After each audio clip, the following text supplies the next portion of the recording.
Friends అందరికీ నమస్కారం. Friends పండగ వేళ ఏపీ వైపు వస్తున్న ఆర్టీసీ బస్సుకు తీవ్ర ప్రమాదం, పలువురికి తీవ్ర గాయాలు. అసలు ఏం జరిగింది, ఏంటి వివరాలు తెలుసుకుందాము. వీడియో పూర్తిగా చూడండి, అలాగే తప్పకుండా లైక్ చేయండి. మరిన్ని అప్డేట్స్ కోసం ఛానల్ని సబ్స్క్రైబ్ చేసుకోండి. వివరాల్లోకి వెళ్ళిపోదాం.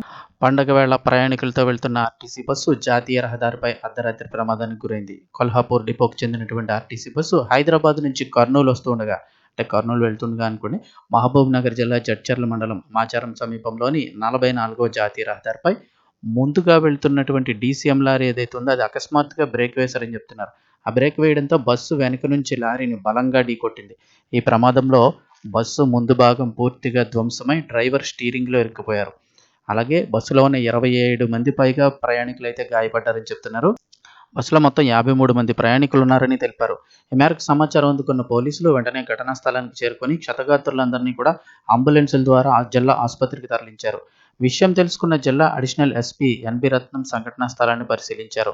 అనంతరం ఆయన మాట్లాడుతూ పండుగ వేళ కావడంతో బస్సులో మొత్తం 53 మంది ప్రయాణికులు ఉన్నారని తెలిపారు.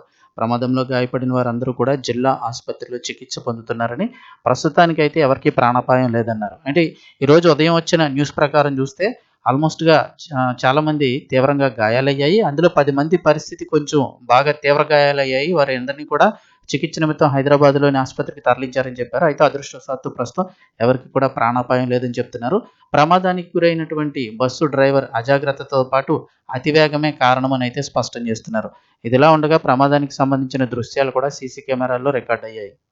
మరోవైపు ఆర్టీసీ డ్రైవర్లకు కూడా ఈ పండుగ వేళ వల్ల ఎక్కువ డ్యూటీస్ అయితే వేస్తూ ఉన్నారని మరొక వాదన అయితే వినిపిస్తోంది. వారికి తగినంత రెస్ట్ లేకపోవడం కూడా కొన్ని ప్రమాదాలకు కారణమవుతుండడం వల్ల ఆర్టీసీ డ్రైవర్స్ కూడా కాస్త తగినంత రెస్ట్ లేనట్లయితే ఇలాంటి ప్రమాదాలు ఎక్కువగా అయ్యే అవకాశాలు ఉన్నాయని ఒక వాదన వినిపిస్తోంది.